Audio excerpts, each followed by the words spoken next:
Kupang yang sekarang dikenal sebagai Kota Kasih memiliki sejarah panjang pada zaman sebelum kemerdekaan. Di kota ini terdapat sejumlah situs sejarah, salah satunya Tugu Jepang. Konon, Tugu Jepang dianggap sebagai pusat pemakaman dan agama para serdadu Jepang. Sejenak, mari kita telusuri jejak sejarah dari Tugu Jepang di Kota Kupang.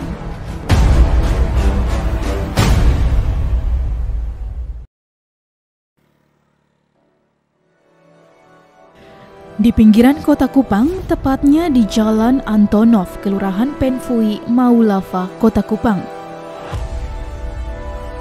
berdiri bangunan tua setinggi 8 meter yang disebut Tugu Jepang. Tugu ini dibangun pada tahun 1943, setahun setelah Jepang masuk ke Indonesia.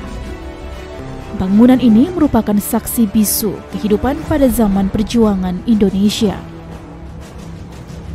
Menurut juru pelihara cagar budaya Tugu Jepang, Philip Bastian Spenkari, tugu ini dibangun oleh orang pribumi dengan pengawasan ketat tentara Jepang.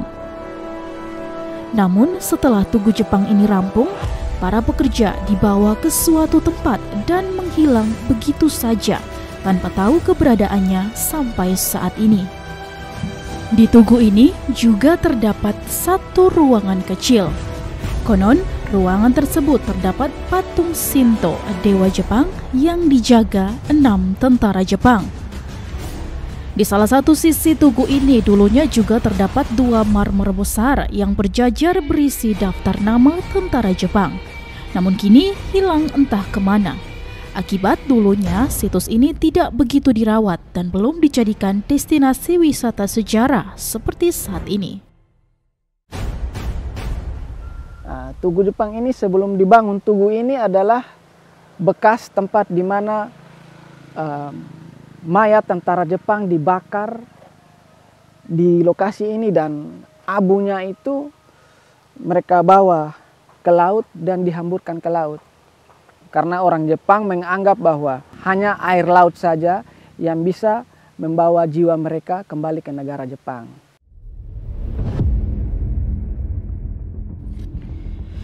Pendudukan Jepang yang terbilang singkat meninggalkan cerita mendalam. Selama 3 tahun kekuasaan Jepang merupakan masa-masa suram bagi rakyat Indonesia, khususnya Kota Kupang.